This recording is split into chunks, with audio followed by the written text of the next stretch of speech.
Now we'll begin option one.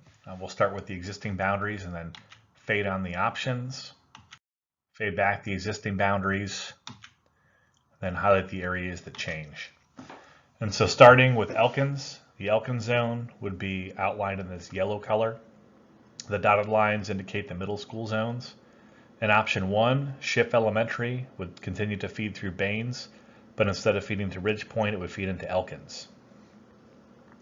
Ridge Point in this option would be left with Sienna Crossing Elementary, Scanlon Oaks, and Thornton Elementary schools, feeding into the current middle schools, Baines and Thornton, and then into Ridge Point. All of Heritage Rose, which currently feeds both Baines and Thornton, would feed 100% into Hightower High School. In order to make room for all of those students coming into Hightower, all of Parks Elementary would feed into Willow Ridge through Lake Olympia Middle School, along with Palmer, the portion that is currently feeding into Hightower. They would then feed into Willow Ridge.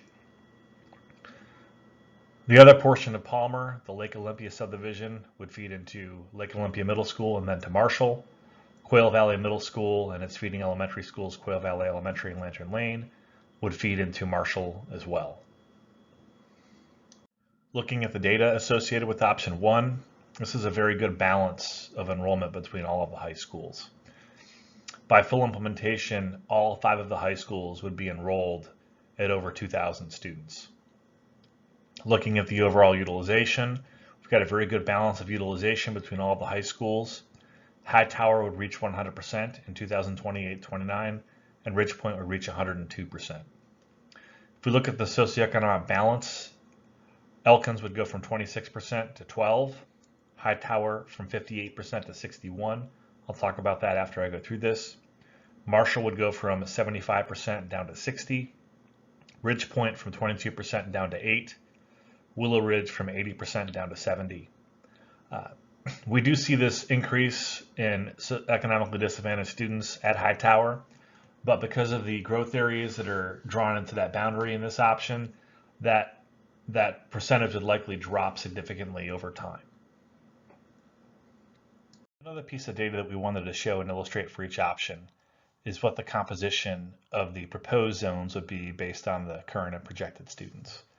And so the way this works is the percentages across the top, and then we show the counts of students that would be in the proposed zones in the 2022-23 school year. And so the Elkins zone in 2022-23 would be roughly 75% students that would have gone to Elkins, and about 25% of the student body would be students that would have come from Ridge Point. Looking at Hightower, Hightower would be pretty close to 50-50, but we would have slightly more students from Ridge Point than we would that would have been at Hightower. Marshall would be about 65% Marshall, about 35% Elkins. Ridge Point would be, again, 100% Ridge Point. Willow Ridge would be pretty close to 50-50, maybe 53% Willow Ridge and 47% Hightower. And so this just gives you an idea of what the composition would look like at each of these schools. We also need to note in this option that the Hightower number, it does include those Academy students staying. And so the Academy students are in that 884 number at Hightower. So what does this option do? It balances utilization enrollment among the 5 schools over the next 9 years without any school exceeding 100% of utilization of the design capacity. It moves rather large groups of students, avoiding small, isolated cohorts. It has the highest utilization of Marshall and Willow Ridge when compared to all the other options. And it positions the boundaries such that most of the future growth is pointed at Hightower, and the rezoning process related to High School 12 would likely impact Hightower more than any of the other schools. And likely students that aren't in the system yet and that have not been rezoned before.